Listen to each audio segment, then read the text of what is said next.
یه نکته رو یادتون باشه، اگر پرنده‌تون دیدید خمیازه میکشه، حالا چند تا آیتم ممکنه مطرح باشه: 1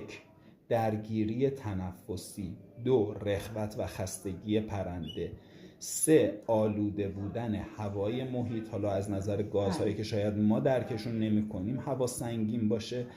و 4 ممکنه که پرنده به صورت استرسی این کار رو بکنه، یعنی یه ریسک فاکتوری باشه و یک استرس فاکتوری باشه که پرنده به واسطه اون دوست داره این کار رو انجام بده.